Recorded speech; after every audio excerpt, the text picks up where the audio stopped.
traiter une autre partie, le profil topographique. Qu'est-ce qu'un profil topographique?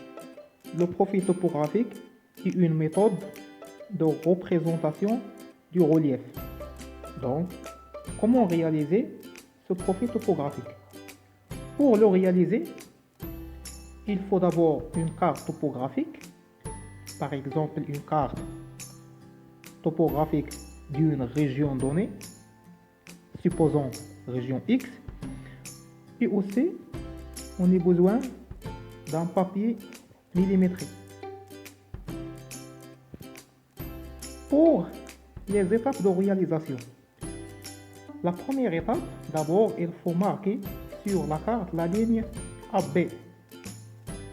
D'accord? Donc la ligne AB qui va être transformée en profil topographique. Donc on va marquer sur la carte la ligne AB. Ensuite, on va déterminer l'étape 2. On va déterminer l'équidistance. On a déjà dit que l'équidistance, c'est la différence d'altitude entre deux courbes de niveau. Dans notre cas, l'équidistance est 10 mètres. Très bien. Bon, comment on va calculer l'équidistance?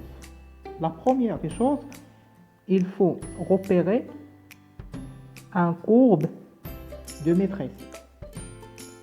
Ensuite, on va repérer un deuxième courbe, par exemple cette courbe. Ce premier courbe, il a 1050 mètres dans l'altitude, alors que cette ligne, il a 1070. Pourquoi? Car ce point, c'est le point du côté, il a 1074. Donc la ligne au-dessous de ce point de côté, il va être de 1070. Entre la première ligne et cette deuxième ligne, on a deux équidistances. Donc la règle va être 1070 de la première ligne au-dessous directement du point du côté, moins 1050 de la deuxième ligne sur le nombre d'équidistances entre les deux lignes. Entre ces deux lignes, il y a deux équidistances. Donc, sur 2, il va être égal à 20. Donc, 1070 moins 1050, il va être 20. Sur 2, il va être 10 mètres. Très bien. On a d'abord déterminé l'équidistance. Pour l'étape 3,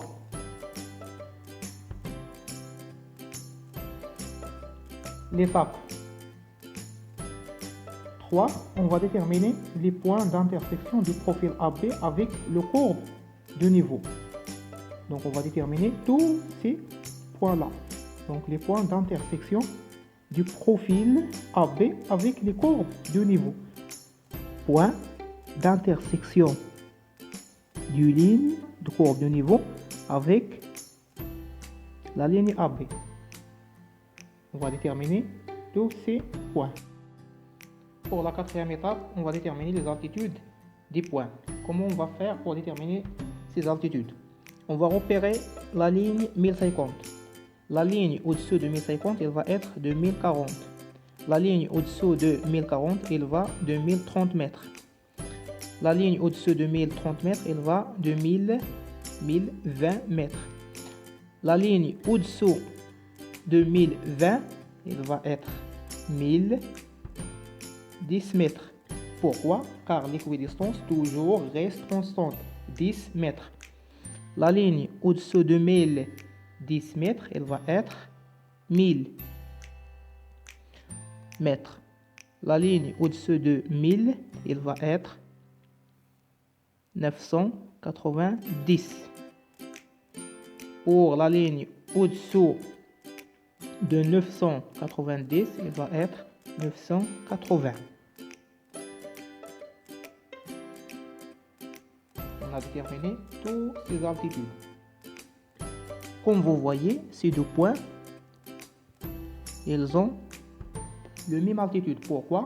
Car ils appartiennent aux mêmes lignes. La même chose pour ces deux points. Ils ont la même altitude. Pourquoi? Car ils appartiennent à la même courbe de niveau. Très bien, on va continuer.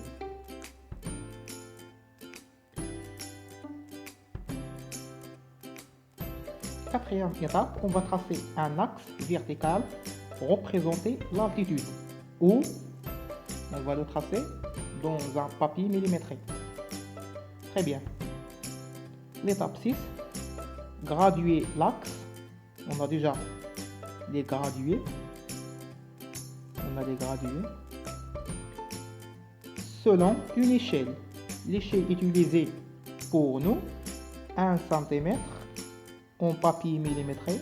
En papier millimétré. Donc 1 cm est égal à 10 mètres. Donc c'est une différence de 10 mètres.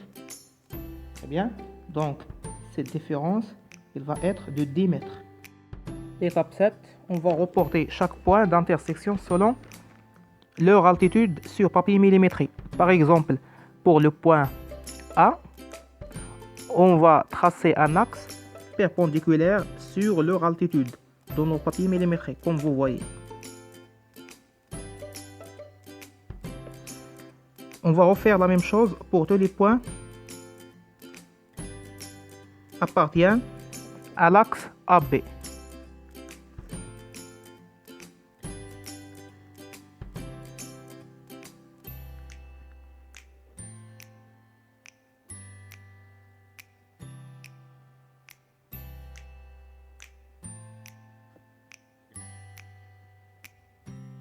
L'étape 8, on va relier les points obtenus entre eux.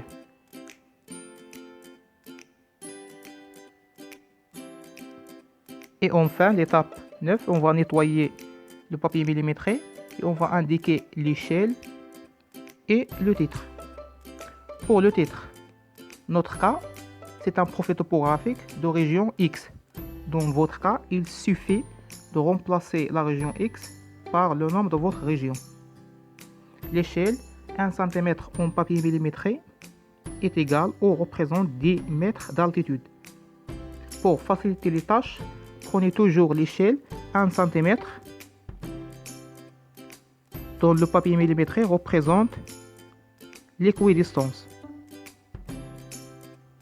Donc, représentez l'équidistance. Par exemple, si votre équidistance est 10 mètres, donc on va prendre l'échelle 1 cm représenter 10 mètres d'altitude. Si votre équidistance est égale à 5 mètres, donc l'échelle va être 1 cm représente 5 mètres d'altitude. Si votre équidistance est de 20 mètres, la même chose, 1 cm va représenter 20 mètres d'altitude. J'espère que vous avez compris. Merci pour votre attention.